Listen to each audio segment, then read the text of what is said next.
So again, very good evening to all of you. Myself Vikram, your business study and accountancy teacher, and I'm having a great pleasure that you have joined the business study class. And today we will discuss a lots of case studies from the Unit 1, Nature and Significance of Management. Before discussing the case study, we will have a look up over it that how we will solve the case studies. हम case studies को कैसे solve करेंगे, इस पर एक थोड़ा सा हम चर्चा करेंगे 2 मिनट की, और उस दौरान हम ये स्टेप्स को देखेंगे कि कौन कौन से स्टेप्स हैं जिन्हें हम फॉलो कर सकते हैं for solving the case study. आइए सबसे पहले स्टेप के बारे में यदि हम बात करें, that is first of all read given questions in a case study और स्टडी। जो भी आप केस स्टडी सोल्व करते हैं, सबसे पहले काम आपको क्या करना है, that you have to read the question which are given in the case studies. जो भी केस स्टडी आप सोल्व कर रहे हैं उसमें कौन सा क्वेश्चन दिया गया है, उस क्वेश्चन को सबसे पहले आप क्या करेंगे, रीड आउट करेंगे। जब आप वो क्वेश्चन रीड आउट कर लें, देन एनालाइज करें whether it is a direct question और based on the given case study. आपको ये एनालाइज करना है कि whether it is a direct question. Direct question mean कि आप उसका आंसर स्ट्रेट फॉरवर्ड दे सकते हैं कि नहीं दे सकते हैं, या वो क्वेश्चन स्ट्रेट फॉरवर्ड है या नहीं है। अगर वो क्वेश्चन स्ट्रेट फॉरवर्ड नहीं है तो डेफिनेटली वो केस स्टडी बेस्ड होगा। तो वो केस स्टडी बेस है तो आपको क्या एनालाइज करना है इसके बाद, अगर वो केस स्टडी बेस है तो आपको क्या एनालाइज करना है, that you have to analyse कि वो किस यूनिट में से क्वेश्चन है या किस यूनिट से वो क्वेश्चन बिलोंग्स करता है। किस यूनिट का मतलब है, हमारे पास टोटल 12 यूनिट है, हमने अभी फर्स्ट यूनिट कंप्लीट की है, तो यहाँ जितनी भी केस स्टडी होंगी वो मैक्सिमम फर्स्ट यूनिट से बिलोंग करेंगी। लेकिन अगर बोर्ड एग्जाम में हम क्वेश्चन दे रहे हैं तो हमें ये पता होना चाहिए कि हमारे सिलेबस में टोटल कितनी यूनिट है और यूनिट का नाम क्या है और यूनिट के माइंड मैप्स क्या है। अगर हमें ये सब पता है तो हम इजिली आइडेंटिफाइड कर पाएंगे कि वो क्वेश्चन किस यूनिट से बिलोंग करता है। जब हमें ये पता लग जाए तो आप उस यूनिट के माइंड मैप को, सारे के सारे माइंड मैप को अपने पार्टिकुलर जो है माइंड में रिकॉल करिए। रिकॉल करने का मतलब भी उसमें कौन कौन से टॉपिक हैं उनको लेकर आइए, ताकि आपको ये आइडिया मिल सके कि जो क्वेश्चन आपसे पूछा गया है वो उन टॉपिक्स में से किस टॉपिक से बिलोंग हो सकता है। कई बार तो क्वेश्चन डायरेक्टली गिवन होता है, लेकिन कई बार क्वेश्चन इस तरीके से गिवन होता है कि हम आइडेंटिफाइड नहीं कर पाते, इसीलिए टॉपिक्स का याद रहना हमारे लिए बहुत जरूरी है। नेक्स्ट अगर हम बात करें तो हमें उसके बाद उन केस स्टडी को पढ़ना है जिनका आप आंसर देना चाहते हैं, और आप फील करेंगे कि that you can easily answer the questions, आप उन क्वेश्चनों का इजिली आंसर दे पा रहे हैं। Now let us start first case study of the today's class. This is the case study number 1। अब देखिए ये एक छोटा सा क्वेश्चन है, ये क्वेश्चन ज्यादा बड़ा नहीं है, तो आप यहाँ क्वेश्चन डायरेक्टली भी रीड कर सकते हैं, अदरवाइज इसमें देख लीजिए कि पूछा क्या है, उस क्वेश्चन को पूछकर आप आंसर दे सकते हैं। फिलहाल तो ये छोटा सा क्वेश्चन है, आइए इसको रीड कर लेते हैं। Dheeraj is a working as operation manager in Tifco limited, name the manager level at which he is working. आपको उस मैनेजर लेवल का नाम बताना है जिस पर वो काम कर रहा है। State any 4 functions he will perform as operational manager in this company. अब याद करिए जब हमने बात की थी कि ऑपरेशनल मैनेजर्स कौन होते हैं, तो 3 लेवल्स ऑफ मैनेजमेंट हमने डिस्कस किए थे, और 3 लेवल्स में हमने हर एक को एक सेपरेट नाम से याद किया था, बुलाया था कि भाई इसको ये भी बोलते हैं और इसको ये भी बोलते हैं। टॉप लेवल को हमने बात किया था कि ये हमारा एडमिनिस्ट्रेटिव लेवल होता है। मिडिल लेवल के बारे में बात की थी कि एग्जीक्यूटिव लेवल या ऑपरेशनल लेवल होता है, और लोअर लेवल के बारे में हमने बात की थी कि ये हमारा बेसिकली जो है lower level, first level managers या फिर सुपरवाइजरी लेवल के तौर पर जाना जाता है। तो यहाँ पर वो एज एन ऑपरेशन मैनेजर के तौर पर काम कर रहा है। It means Dheeraj is working at the middle level of management. Dheeraj कहाँ पर काम, किस लेवल पर काम कर रहा है, मिडिल लेवल ऑफ मैनेजमेंट पर काम कर रहा है। और यदि उसके फंक्शंस के बारे में बात की जाए तो यहाँ पर आपको पता है कि हमने फंक्शंस डिस्कस किए थे मिडिल लेवल के रिगार्डिंग, कि भाई ये एक लिंकेज का काम करता है top level and lower level के बीच में। ये वो सारी पॉलिसीज प्लान्स जो कि टॉप लेवल ने बनाए हैं उनको लोअर लेवल तक पहुंचाता है। ये एग्जीक्यूट कराता है उन प्लान्स को, पॉलिसीज को from the lower level of management. साथ ही साथ ये कोऑपरेशन और कोऑर्डिनेशन भी एस्टैब्लिश करता है डिफरेंट ऑर्गेनाइजेशंस के, डिफरेंट डिपार्टमेंट्स के बीच में, एज वेल एज ये मोटिवेट करता है अपने जो एम्प्लॉइज को कि वो अपने सभी काम को प्रॉपरली रिस्पॉन्ड करें, प्रॉपरली उनको कंप्लीट करें, एग्जीक्यूट करें। तो ये डिफरेंट टाइप ऑफ फंक्शंस हमने मिडिल लेवल ऑफ मैनेजमेंट के देखे थे, तो वो फंक्शंस आपको यहाँ लिखने हैं। तो उन फंक्शंस में जैसे पॉलिसी फ्रेम जो टॉप लेवल मैनेजमेंट ने की है उसके बारे में जो है मिडिल लेवल से लोअर लेवल तक उस बात को पहुंचाना, या फिर एक लिंकेज का काम करना, या हायर प्रोडक्टिविटी के लिए काम करना, या कोऑपरेशन एस्टेब्लिश करना अदर डिपार्टमेंट्स के लिए, ताकि फंक्शंस जो प्रॉपर्ली क्या हो सके, एग्जीक्यूट हो सके। तो ये सब हमने देखा था मिडिल लेवल मैनेजमेंट के बारे में। आइए चलते हैं नेक्स्ट केस स्टडी पर, case study number 2। This is case study number 2। Volvo limited targets is to produce 10,000 shirts per month at a cost of ₹100 per shirt.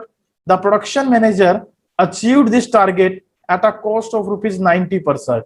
Do you think the production manager is effective? Give one reason in support of your answer.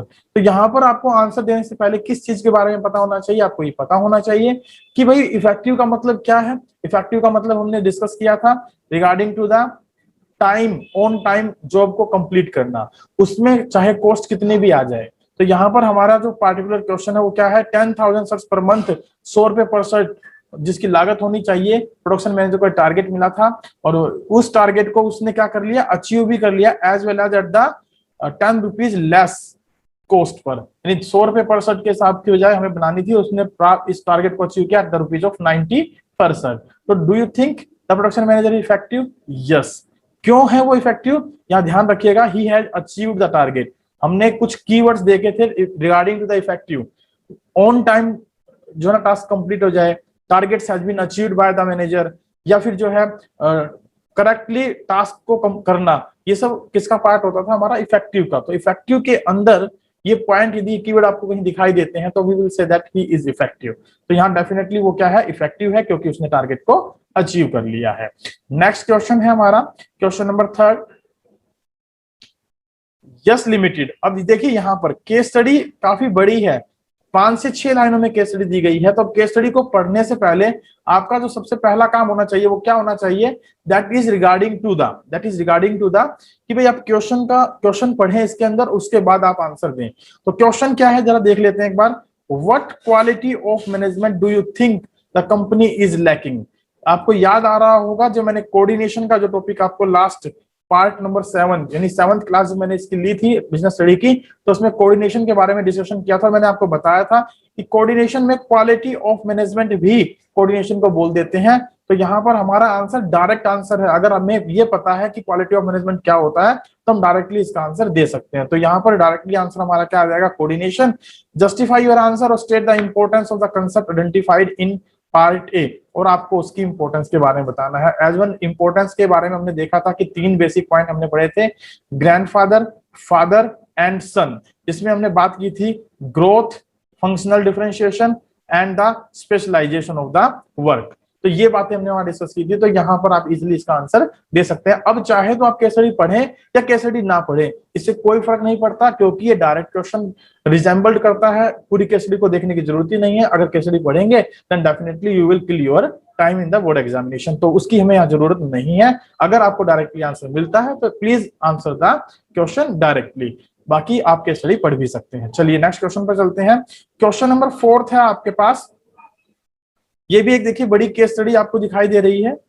यहां से start हो रही है case study और नीचे तक चलें तो यहां पर केस स्टडी जो है हमारी क्या होती है, कंप्लीट होती है।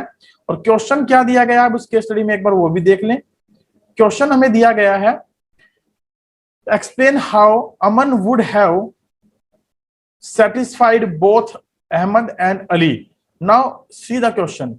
अब क्वेश्चन को देखा जाए तो क्वेश्चन बेसिकली बेस्ड है केस स्टडी पर। अब अगर केस स्टडी आप पढ़ेंगे then only you can answer the question, otherwise आप इसका आंसर नहीं दे पाएंगे। तो इसका मतलब हमें केस स्टडी पढ़नी पड़ेगी। चलिए केस स्टडी को स्टडी करते हैं। केस स्टडी में दिया क्या गया है, उसके बाद हम आंसर की तरफ चलेंगे।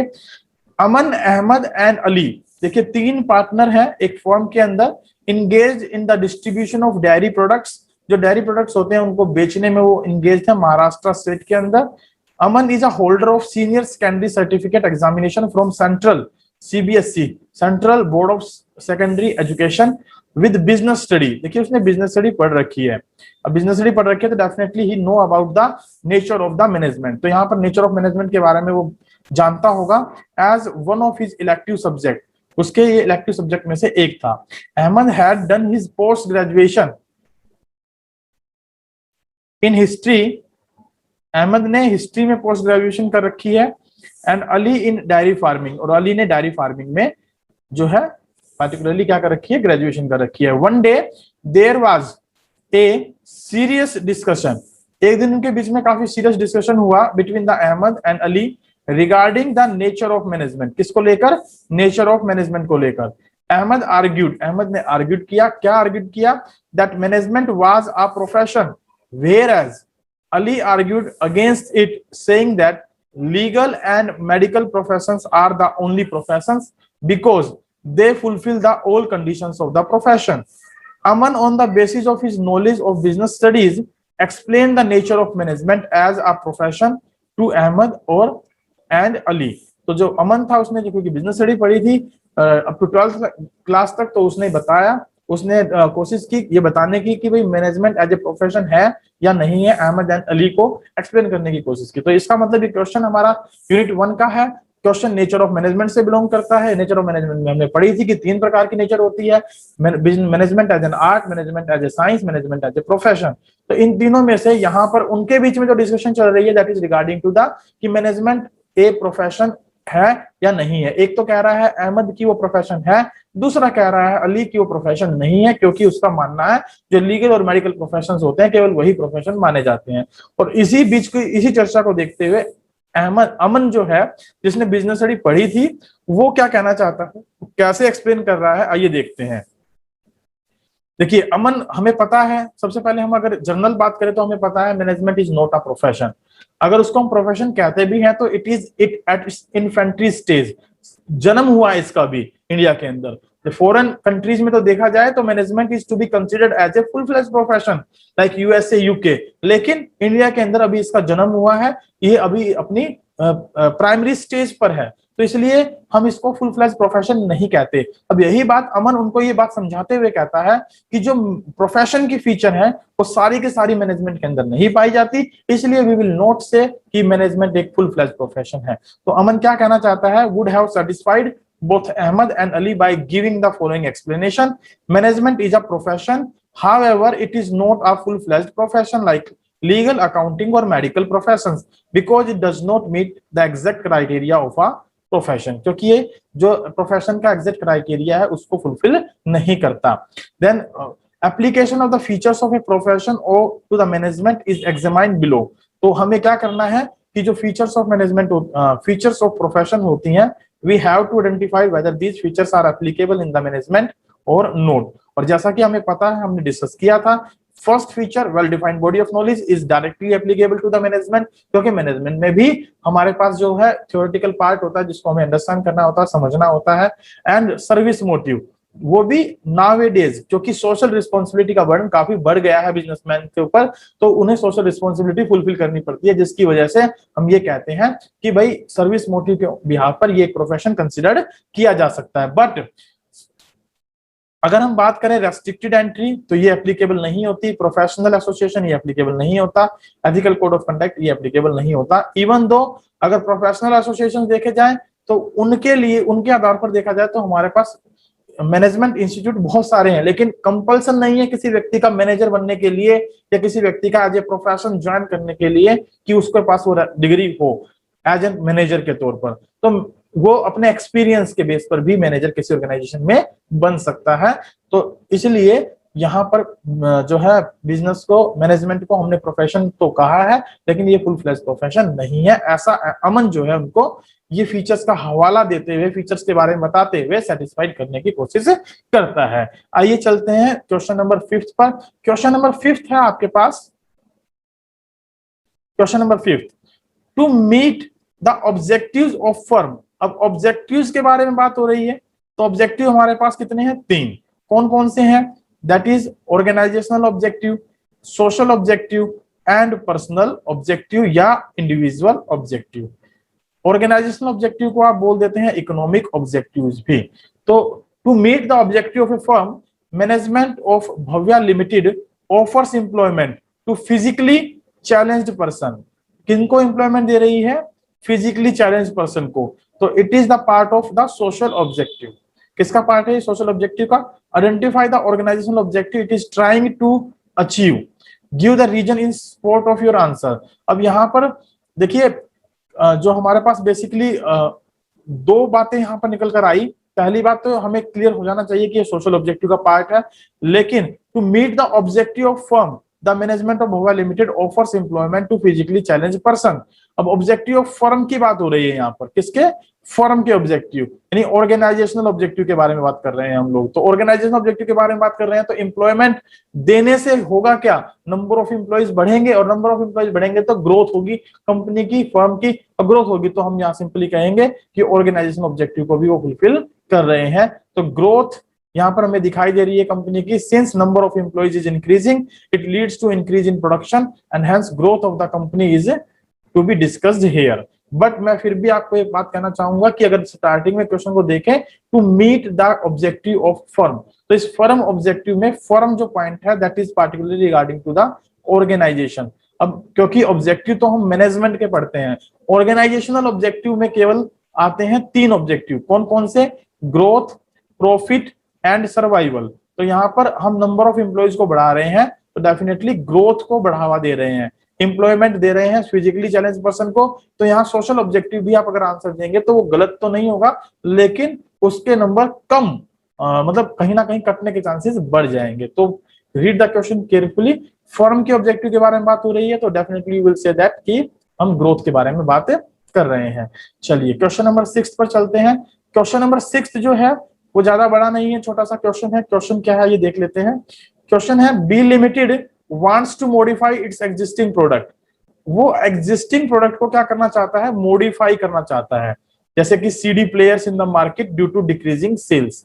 अब उसका एग्जिस्टिंग प्रोडक्ट क्या है? CD player. अब यदि वो उसकी सेल्स घट रही है और उसमें मॉडिफिकेशन करना चाहता है, तो व्हाट डिसीजन और steps should each level of management take to give effort to this decision. तो यहाँ पर जो लेवल ऑफ मैनेजमेंट के बारे में बात हो रही है, टॉप लेवल, मिडिल लेवल और लोअर लेवल, इन तीनों जो लेवल के मैनेजर्स होते हैं उनको किस प्रकार के डिसीजन यहाँ पर लेने चाहिए रिगार्डिंग टू दिस मॉडिफिकेशन। तो यहाँ पर आपको एक्सप्लेन करना है टॉप लेवल के फंक्शंस, मिडिल लेवल के फंक्शंस एंड लोअर लेवल के फंक्शंस। यदि हम इनके फंक्शंस पर चर्चा करें तो क्या क्या फंक्शंस हो सकते हैं टॉप लेवल और मिडिल लेवल और लोअर लेवल के? देखिए टॉप लेवल मैनेजमेंट के फंक्शंस में हमने शामिल किया, they must plan the technique of modification, कि उनको कौन सी टेक्निक या कौन सा मेथड या मॉडर्नाइजेशन ऑफ द प्रोडक्ट करने के लिए कौन सी टेक्निक की रिक्वायरमेंट है उसकी प्लानिंग करें।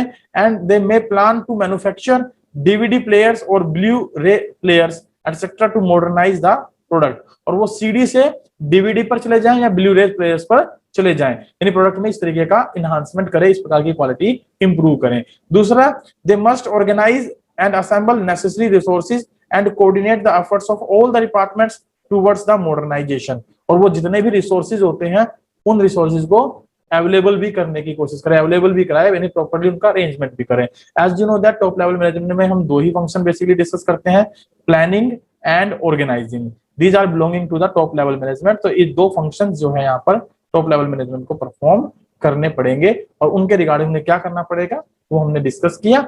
नेक्स्ट अगर हम बात करें मिडिल लेवल मैनेजमेंट की, तो middle level management is basically belonging to the staffing function. ये किससे बिलोंग करता है? हमारा स्टाफिंग फंक्शन से। तो यहाँ पर हमें ये देखना पड़ेगा कि यदि किसी प्रकार की HR रिक्वायरमेंट है, ह्यूमन रिसोर्स की रिक्वायरमेंट है, स्किल्ड ह्यूमन रिसोर्स की रिक्वायरमेंट है, वर्कफोर्स की रिक्वायरमेंट है, तो उन्हें वो अपॉइंट कर ले। या फिर साथ ही साथ ये भी हम यहाँ देखेंगे कि भाई जो लोअर लेवल मैनेजमेंट है और जो अपर लेवल मैनेजमेंट है उनके बीच में यदि कहीं कोऑर्डिनेशन में कमी है तो उस कोऑर्डिनेशन को भी वो एस्टैब्लिश करें। आइए देखते हैं।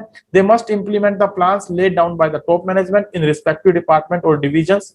They must interpret the plan and policies to the subordinates. It means they will work as a linkage between the top level management and the lower level management। चलिए नेक्स्ट अगर बात करें सुपरवाइजरी लेवल या operational जो management होती है supervisory, यहाँ पर ऑपरेशनल मैनेजमेंट या फिर आप इसको फर्स्ट लेवल मैनेजर के नाम से भी जानते हैं, फर्स्ट लेवल मैनेजर के नाम से भी जानते हैं। तो ये क्या होते हैं?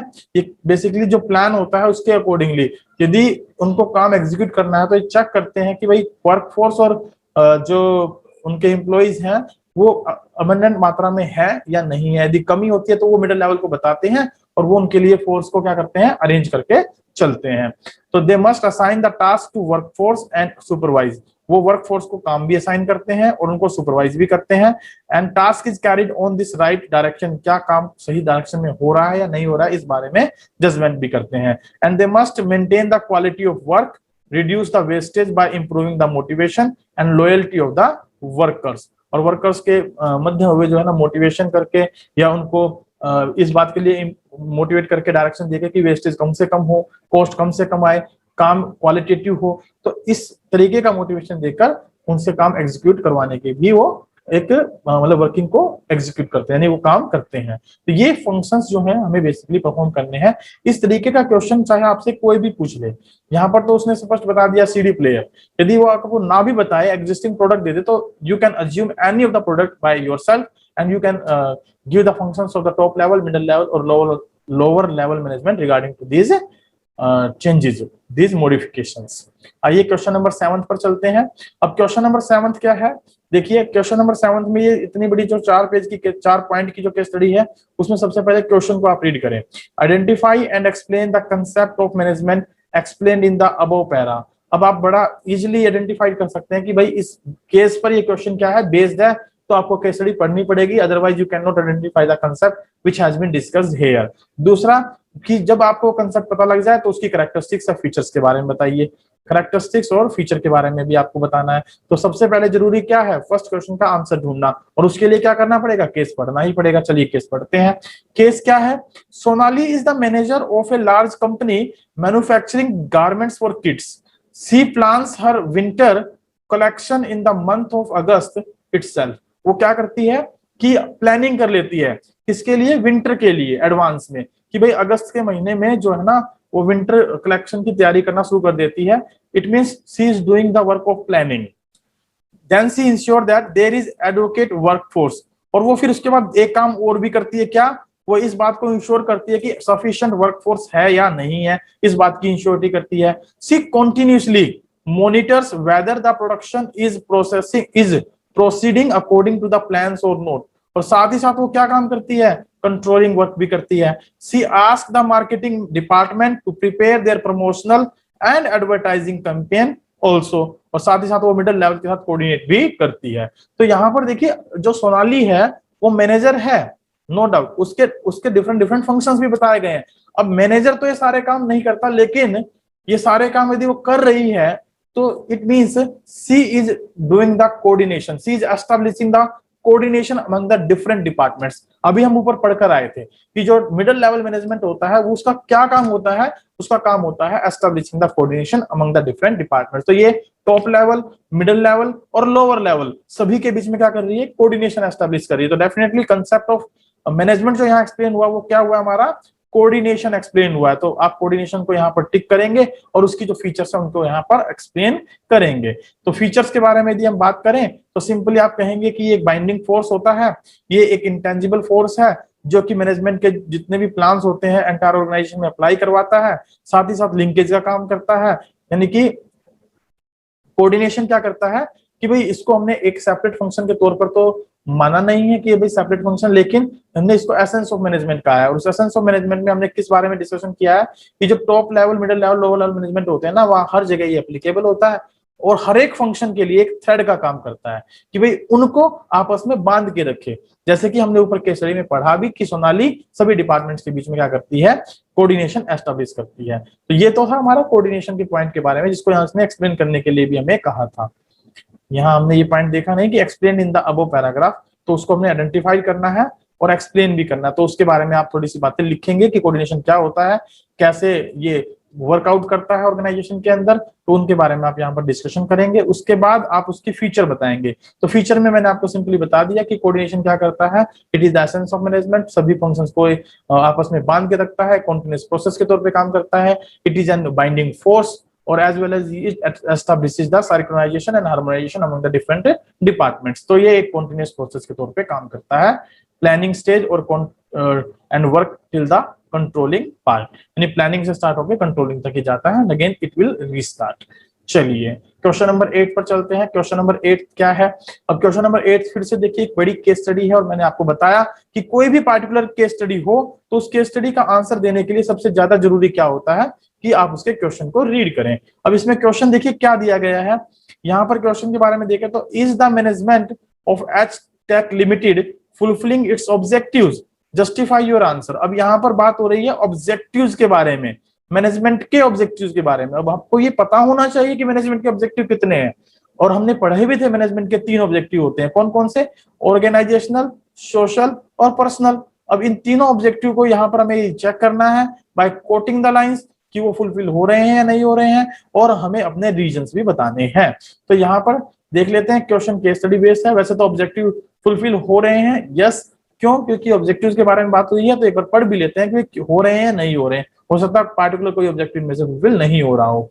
H limited is a company producing IT services, the company's profit are enough for survival and growth. Profits जो है ना बहुत सफिशिएंट है, अमेंडेंट मात्रा में है सर्वाइवल और ग्रोथ के लिए। This is organisational objective. And उसके बाद management of the company believes that a satisfied employees creates a satisfied customer who in turn creates profit and leads to satisfied shareholders. तो यहाँ पर भी देखिए जो सैटिस्फाइड एम्प्लॉइज होते हैं वो अपने कस्टमर, जो सेटिस्फाइड एम्प्लॉय होते हैं वो अपने कस्टमर्स को भी सेटिस्फाई करते हैं, जिसका रिजल्ट ये रहता है कि organisation will earn the more profits. और वो जितने ज्यादा प्रॉफिट कमाते हैं तो जो इन्वेस्टर्स होते हैं उनको भी हम प्रॉपरली डिविडेंड दे पाते हैं, और साथ ही साथ जो एम्प्लॉइज है उनको भी यदि कोई हाइक इन सैलरी देना तो वो इजिली पे कर पाते हैं। So it pays competitive salaries and perks to all the employees. देखिए ये आ गया, ये हमारा है इंडिविजुअल ऑब्जेक्टिव, ठीक है। All the employees are happy working in the organisation because of personal growth and development. अब उनकी पर्सनल ग्रोथ और डेवलपमेंट पर भी फोकस किया जा रहा है। तो this is the part of your individual objective और पर्सनल ऑब्जेक्टिव। और आखिरी में देखिए एक बात लिखिए, strong sense of social responsibility. अब strong sense of social responsibility है तो डेफिनेटली वहां पर सोशल ऑब्जेक्टिव भी एस्टेब्लिश करता है। तो हम सिंपल इसका आंसर दे देंगे, yes, management is fulfilling is all the objective, organizational, personal and social, and you have to explain the reasons regarding to this by identifying the lines from this case study। चलिए question number 9 पर चलते हैं। Question number 9 को आप देख लीजिए। Question number 9 एक case study के बेस पर है, और मेरा सिर्फ इतना ही कहना है कि जब आप क्वेश्चन देखें, केस स्टडी देखें, तो सबसे पहले क्वेश्चन को रीड करें, उसके बाद आपको ये पता करना है कि आंसर किस नेचर का है। At what levels of management, देखिए क्वेश्चन बड़ा डायरेक्ट पूछ लिया, what levels of management are mister Goranga, mister Nityanand, mister Sanatan working in the Govinda limited. अब यहाँ पर छोटी सी प्रॉब्लम हमारे लिए क्या आ गई, ये प्रॉब्लम आ गई कि भाई पार्टिकुलरली जो क्वेश्चन हमसे पूछा गया वो तो है लेवल ऑफ मैनेजमेंट का, लेकिन नाम दे दी और केस स्टडी बता दी। अब उसमें हमें देखना पड़ेगा कि mister Goranga, mister Nityanand, mister सनातन किस किस लेवल पर काम कर रहे हैं, तो उसके लिए हमें केस स्टडी पढ़नी ही पड़ेगी। चलिए केस स्टडी को पढ़ते हैं। Govinda Limited is a highly reputed company. Different functions are performed by different individuals in the company, right? Who are bound together in a hierarchy of the relationship. Each individual in the hierarchy is responsible for successful completion of a particular task. अगर इतनी case study आ जाती ना exam में, तो वो आपसे पूछता कि which concept of management is discussed here, तो you will answer for this one कि levels of management के बारे में बात हो रही है, क्योंकि हर एक व्यक्ति डिफरेंट डिफरेंट टास्क को परफॉर्म करेगा, वो आपस में एक हायरार्की में बंधे हुए हैं, रिलेशनशिप में बंधे हुए हैं, और वो जो हायरार्की है, that hierarchy is basically known as level of management. अब बात कर रहे हैं मिस्टर गोरंगा के बारे में, is responsible for the welfare and survival of the organisation. Do you remember कि हमने जब क्वेश्चन पढ़े थे, जब हमने टॉपिक डिस्कस किए थे, तो मैंने आपको बताया था दीज आर द कीवर्ड्स कि वेलफेयर के लिए, सोशल सर्वाइवल के लिए यदि कोई ऑर्गेनाइजेशन, कोई पार्टिकुलर पर्सन रिस्पॉन्सिबल होता है, that he it means he is working at the top level management. तो मिस्टर गोरंगा तो क्लियर हुए कि वो सर्वाइवल के लिए, वेलफेयर के लिए रिस्पॉन्सिबल है, तो ही is working at the top level. अब बात करते हैं नित्यानंद के बारे में। Mister Nityanand ensure the quality of output is maintained. Quality of output that is the function of lower level management. किसका काम होता है ये? लोअर लेवल मैनेजमेंट का। वही तो देखता है क्वालिटी ऑफ आउटपुट, क्योंकि मिडिल लेवल तो जो प्लानिंग की जाती है उनको लोअर लेवल तक पहुंचाता है, लोअर लेवल सुपरविजन का काम करता है। सुपरविजन के दौरान वो देखता क्या है, काम प्लान के अकॉर्डिंग एग्जीक्यूट हो रहा है या नहीं हो रहा है, क्वालिटी वर्क हो रहा है या नहीं हो रहा है। So mister Sanatan assigns necessary duties and responsibilities to the personal and motivates them to achieve the desired objective. अब मिस्टर सनातन क्या कर रहे हैं, वो ड्यूटीज असाइन कर रहे हैं, रिस्पॉन्सिबिलिटीज असाइन कर रहे हैं, पर्सनल को उनको मोटिवेट भी कर रहे हैं ताकि वो डिजायर्ड गोल को क्या कर सके, अचीव कर सके। तो सनातन जी के बारे में बात करें तो वो एक प्रकार से मिडिल लेवल मैनेजमेंट पर काम करते हैं, मिडिल लेवल पर काम कर रहे हैं। क्यों? क्योंकि सनातन जी का बेसिक पर्पज क्या है? स्टाफिंग करने का, ड्यूटीज असाइन करने का, रिस्पॉन्सिबिलिटीज असाइन करने का। हमने पढ़ा भी था स्टाफिंग के अंदर, ठीक है। तो ये क्या करते हैं? मिडिल लेवल पर काम करते हैं। तो अब यहाँ पर यदि इसके आंसर पर चलें तो हमारा आंसर क्या है? Goranga is working as a top level management. Mr. Nityanand is working as a lower level management. Mr. Sanatan is working as a middle level management. And you have to answer about this question by quoting the relevant lines. तो आपको relevant line निकालनी है और उनका answer देना है। आइए चलते हैं क्वेश्चन नंबर 10 पर। क्वेश्चन नंबर 10 आपकी स्क्रीन पर है। क्वेश्चन में देखिए हम पढ़ लेते हैं कि कंसेप्ट क्या दिया गया है, उसके बाद हम बात करेंगे कि भाई क्वेश्चन को देखने के बाद क्वेश्चन में पूछा क्या गया आपसे। यदि हम बात करें क्वेश्चन के पूछने की, तो यहाँ पर हमसे पूछा गया कंसेप्ट ऑफ मैनेजमेंट जो डिस्कस हुआ है उसके बारे में बताइए। अब कंसेप्ट ऑफ मैनेजमेंट जो डिस्कस हुआ है अब तो हमें क्या पढ़ना पड़ेगा? केस स्टडी को पढ़ना पड़ेगा, और केस स्टडी को पढ़ना पड़ेगा तो हमें आंसर केवल तभी मिल सकता है जब हम केस स्टडी को डिस्कस करेंगे। तो चलिए, the management of Vrinda limited strongly believes that members of an organisation should work towards fulfilling the common organisational goals. भाई मैनेजमेंट ऑफ वृंदा लिमिटेड क्या फील करती है? वो ये फील करती है कि पार्टिकुलरली जो भी मैनेजमेंट में जो ऑर्गेनाइजेशन में जो काम करने वाले होते हैं ना, वो किसी कॉमन ऑब्जेक्टिव को फुलफिल करे, कॉमन ऑब्जेक्टिव के फुलफिलमेंट के लिए क्या करें? काम करें। तो यहां पर हम बात करें next, this requires team work. Team work की रिक्वायरमेंट होती है उसके लिए। इंटीग्रेशन ऑफ द एफर्ट्स, जितने भी एफर्ट्स हुए हैं उनको इंटीग्रेट करने की जरूरत होती है all individuals, department and specialist के दौरान। तो यहाँ पर अगर हम देखें तो कोऑर्डिनेशन जो है बेसिकली झलकता है। अब देखते हैं कि कोऑर्डिनेशन के अलावा यहाँ पर और क्या हो सकता है। This is because all the individuals and departments depend on each other for information and resources to perform their respective activities. So manager need to reconcile differences in approach, timing, efforts and interest. At the same time, it should enable all the members to grow and develop. So there is need to harmonize individual goals and organizational goals. So it is clear that कि यहाँ पर जो बात हो रही है that is about the coordination. आइए चलते हैं क्वेश्चन के बारे में, क्वेश्चन के आंसर के तरफ चलते हैं। क्वेश्चन का आंसर अगर हम देखें तो हमसे कौन सा जो है कंसेप्ट यहाँ डिस्कस किया गया है? कोऑर्डिनेशन। अब सर ये कैसे पता लगा कि कोऑर्डिनेशन आएगा? देखिए लास्ट लाइन जो है वो बड़ी इंपॉर्टेंट है इसके लिए। हार्मोनाइजेशन एस्टेब्लिश करना चाहते हैं। एक लाइन यहाँ पर देखिए, जो डिफरेंस इन अप्रोचेज है। हमने कल क्विक रिवीजन में ये देखा था कि भाई अगर कहीं पर किसी चीज की अब्सेंस हो सकती है तो वो अब्सेंस कोऑर्डिनेशन की है या नहीं है कैसे चेक करते हैं कि भाई वो एक दूसरे को ब्लेम करते हैं, काम कंप्लीट नहीं हो पा रहा है, वेस्टेज ऑफ मटेरियल हो रहा है, रिपीटेशन ऑफ वर्क हो रहा है। इसका मतलब उनके बीच में एक कोऑर्डिनेशन नहीं है। कोऑर्डिनेशन नहीं है तो simply we will say that कि वहां पर कोऑर्डिनेशन की कमी है। तो यहाँ किस कंसेप्ट को हम लिखेंगे? Concept of management is to be discussed here, that is coordination. Next question क्या पूछा गया है ये देखते हैं। नेक्स्ट क्वेश्चन हमसे इसमें पूछा गया है, state 3 features of concept of identified in. अब 3 फीचर्स आपको बतानी है, तो कोई भी 3 फीचर आप बता दीजिए जो भी आप कोऑर्डिनेशन के बारे में जानते हैं। सबसे पहले एक ग्रुप ऑफ एफर्ट्स होता है, unifying the diverse interest of the people. Second, ये यूनिटी ऑफ एक्शन यानी बाइंडिंग फोर्स का काम करता है, ये कंटीन्यूअस प्रोसेस है। और बाद में हमसे यहाँ पूछा गया है, identify and explain the characteristic of management which is reflected from the above para. ये भी केस स्टडी बेस्ड क्वेश्चन था। अब यहाँ पर देखिए, यहाँ पर मैनेजमेंट ऑफ वृंदा लिमिटेड का क्या बिलीव है कि भाई सारे के सारे जो मेंबर्स हैं वो ऑर्गेनाइजेशन में इस तरीके से काम करें कि उनके ऑर्गेनाइजेशनल गोल अचीव हो सके।